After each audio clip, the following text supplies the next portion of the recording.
This happened during my last year of high school. My school wasn't particularly old, but it had its fair share of strange stories.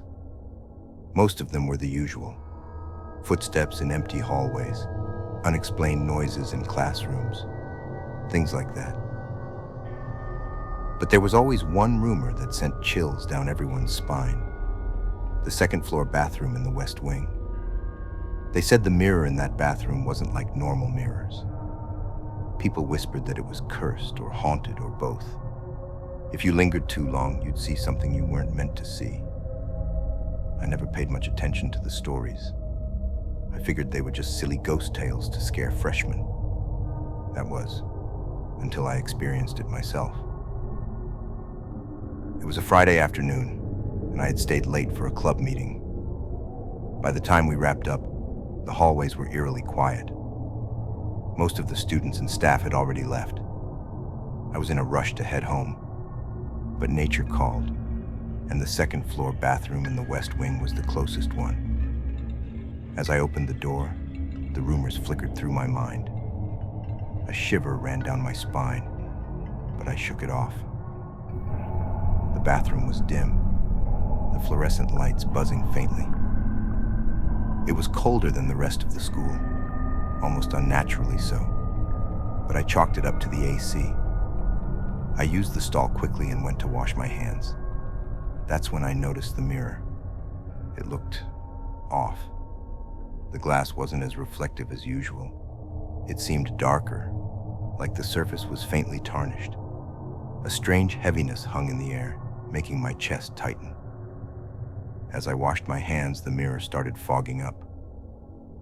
At first, I thought it was just my breath or a quirk of the air conditioning, but the fog spread too evenly, as if something was actively misting the surface. There was no steam, no heat, no reason for it. Then, the writing appeared. The letters didn't form as if traced by a finger. They seeped through the fog, dark and jagged, like ink bleeding through paper. "Get out!" My breath caught in my throat. My first thought was that it had to be some prank. Maybe someone had used invisible ink or etched it into the mirror. But the writing was too vivid, too deliberate. And then I noticed it. The letters were dripping. A slow, viscous trail of black liquid oozed down the mirror from the words, staining the porcelain sink below. My legs felt like jelly. My instincts screamed at me to run, but I couldn't tear my eyes away. A sound broke through the silence. It was faint at first, almost like the hum of the lights. Then it grew louder, a low, guttural whisper. It came from behind me. The voice didn't sound human. It spoke in a language I didn't understand, but the malice in its tone was unmistakable. I froze, my breath hitching. The hairs on my neck stood on end. I didn't turn around. I couldn't.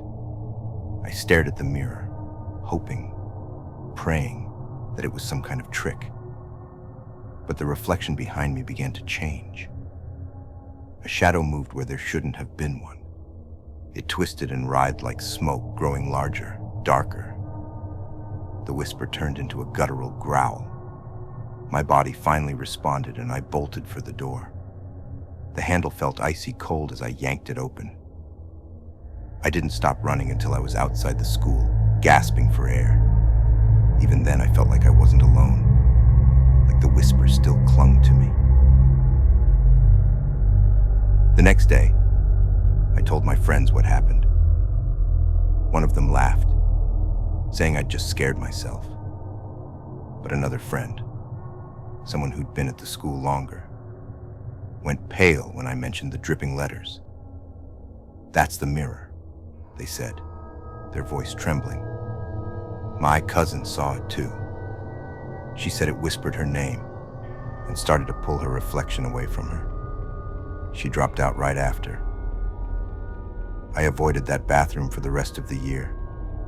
Sometimes, late at night, I'd think about the shadow in the mirror or hear faint whispers in the silence of my room. Even now, Years later, I avoid fogged-up mirrors, because sometimes, when I'm alone, I swear I see black stains running down the glass.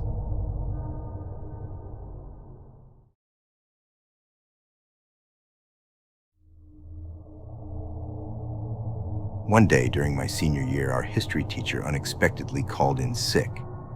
A substitute showed up in their place, someone none of us had ever seen before.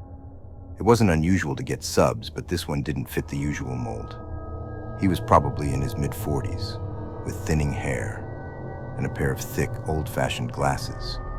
His clothes were slightly outdated, like he had stepped out of a yearbook from decades ago. He introduced himself as Mr. Hart, though no one seemed to recognize the name. He spoke softly but clearly, almost as if he were reciting a script. What struck me first was the subject matter. Instead of continuing our lessons on post-World War II politics, he went on a tangent about historical events that had supposedly taken place in our own town, things we'd never heard about before. He spoke in vivid detail about a fire that had nearly destroyed the school decades ago, claiming it started in what used to be the boiler room. He described how several students had been trapped inside, and how the teacher in charge had been blamed for negligence. It was unsettling, not only because of the story itself, but also because of how calmly he recounted it. Some of us exchanged glances, confused as to why he was talking about something so dark. As the day went on, his behavior got stranger. During lunch, a few of us saw him walking down the empty halls, glancing into classrooms like he was looking for something or someone. At one point, I passed him in the hallway and he stopped to ask, "Do you know where the old records are kept?" I shrugged, not knowing what he meant. He nodded, muttering something about unfinished business before walking away. The real creepiness hit during the last period. He told us to write an essay about how the past shapes the present, a topic that felt oddly personal given the stories he'd been telling all day. But what really unsettled me was when he singled me out. "You remind me of someone," he said, his gaze lingering a little too long. "I knew a student here years ago, very bright, always curious about the things people tried to forget." I laughed nervously and said nothing. The next day, our regular teacher was back, looking perfectly fine. When I asked her about Mr. Hart, she seemed confused. "We didn't have a substitute yesterday," she said. "I managed to come in after all." "Maybe you're thinking of another class," I insisted, even describing the man, but she just shook her head, clearly annoyed. Out of curiosity, I went to the administration office to ask if they had any record of him. The secretary glanced at me like I was crazy. "There's no substitute by that name," she said. For weeks, I tried to make sense of it. Was it some kind of prank? A weird coincidence? Or maybe just a misunderstanding? I even looked up the history of the school, but I couldn't find anything about a fire or any events matching what Mr. Hart had described. The only thing I could find was an old staff directory from the 1970s, buried in the library's archives. I almost didn't notice his name at first, but there it was, Mr. Edward Hart, listed as a history teacher. The caption below his photo read, "Resigned after 1 year.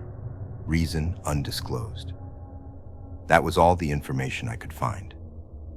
To this day, I still wonder, was he really just a random person? Maybe someone with a grudge or obsession? Or was there something darker? Something I can't quite explain? I don't think I'll ever know.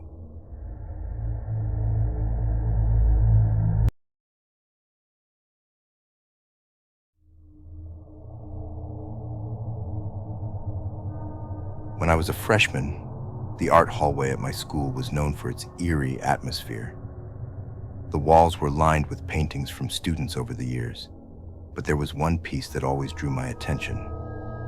It hung at the far end of the corridor, a massive oil painting in a dusty, ornate frame. The scene depicted a school event, students gathered outside, cheering, balloons in the air, and confetti falling. At first glance, it looked like a celebration, but something about it was wrong. The students' expressions weren't joyful. They looked scared, their faces frozen in a mix of terror and despair. Some were looking up, shielding their eyes as if from something blinding.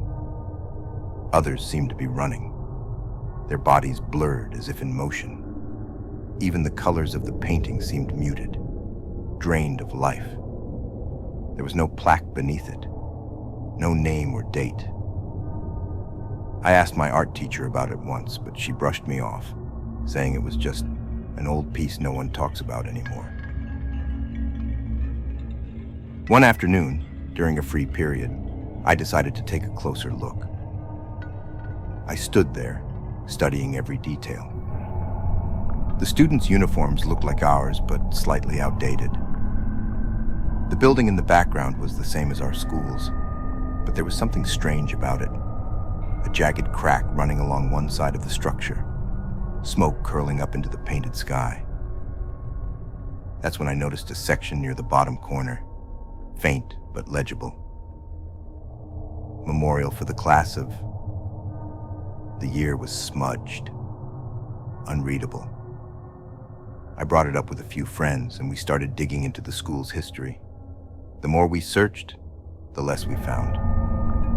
There was no mention of a tragic event, no record of anything remotely resembling the scene in the painting. It was as if the entire year had been scrubbed from the school's archives. One of my friends, a tech-savvy guy named Ben, found an old forum thread about our school. Someone had posted a blurry photo of the painting with the caption, "Does anyone else remember?" There were a few replies, most of them cryptic, like, "It's best left forgotten," or "They made us forget." One reply stood out. "Look at the yearbooks." That weekend, we snuck into the library to check the yearbooks. We combed through them, looking for anything that matched the time period of the painting. But when we reached the year we thought it might be, there was a gap. No photos, no student names, just blank pages where the class photo section should have been. It was unsettling. Then Ben found something strange. At the back of one yearbook, there was a page with an odd, faded watermark. It looked like a stamp, but when he tilted it under the light, we could make out the words, "Class of the Forgotten." That night, I couldn't sleep. I kept thinking about the painting and what it could mean. The next day, I overheard one of the janitors talking with another staff member. He said something about the west wing of the school being sealed off years ago. Supposedly, it was due to structural damage, but no one really questioned it.